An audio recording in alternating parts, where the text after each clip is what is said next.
আপনি বলেন যে ইসলামের অমুক জায়গায় আছে বউকে বিয়ে করবেন জাস্ট বাপ মার খেদমতের জন্য, আপনি আমাকে দেখান না কোথায় আছে কথাটা। বরং তাকে বিয়ে করে আপনি একটা সেফটি লাইফ ইনশিওর করবেন, একটা পিসফুল লাইফ ইনশিওর করবেন। যদি আপনি তাকে বিয়ে করে নিয়ে এসে তার জীবনটা আগের চাইতে আরো বেশি জাহান্নাম হয়ে যায়, তবে তার বিয়ে করার দরকারটা কি? বাপের বাসায় সে ভালো ছিল, কি দরকার ছিল তার বিয়ে করার এই জাহান্নামে আসার জন্য? প্রিয় ভাইয়েরা আমার, অতএব মাথায় রাখতে হবে ওয়াইফ আব্বা আমার খেদমত করবে, এটাকে আমি এটার এগেইনস্ট না, এটা উচিত, করবে, দেখবে, এটাই মানবতা, এটাই সিস্টেম, এটা সামাজিকতা, এটা ভালোবাসা, এটা আন্তরিকতা, এটা দায়িত্ব। কিন্তু এর মানে এটা নয় যে আপনার ওয়াইফ বাধ্য, এর মানে এটা নয় যে আপনি আপনার ওয়াইফকে পুশ করবেন, ফোর্স করবেন, বাধ্য করবেন। ইসলাম এটা কখনো অ্যালাউ করে না। আর আরেকটা বিষয় হচ্ছে, ঠিক আছে, বউকে যদি ভালোবাসতো, বউয়ের হক আদায় করত, বউয়ের যত্ন করত, বউ তো সবার খেদমত করতে রাজি।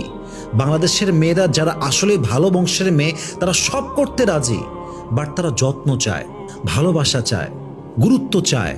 আপনি আপনার ওয়াইফকে 2 পয়সা দাম দেন না, কিন্তু আপনি এক্সপেক্ট করেন আপনার বউ আপনার গোলামি করবে, মায়ের গোলামি করবে, আপনার বাপের গোলামি করবে, আপনার বোনের গোলামি করবে, আপনার ভাইয়ের গোলামি করবে। সবার দায়িত্ব তার উপরে, সবার কাজ নাকি তারই করতে হবে।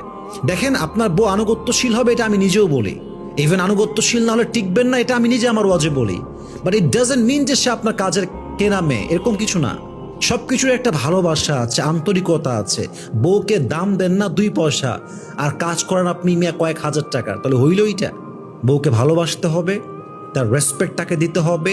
সে যদি অনেস্ট, লয়াল, চরিত্রবান হয়, তাকে তার স্ট্যাটাস অনুযায়ী সম্মান করতে হবে। এটা ইসলাম, এটাই ইসলাম, এটাই সিস্টেম, এটাই নৈতিকতা, এটাই ফরজ আপনার জন্য, এটাই আপনার জন্য ওয়াজিব।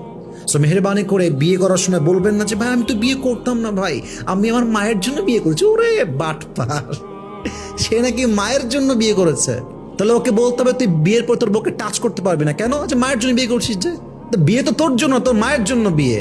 বাপরে, তুমি এক প্যাকেজের সব নিবা, আবার দামও দিবা না। তুমি ইসলামের বাহিরে গিয়ে আবার ভাব নিবা।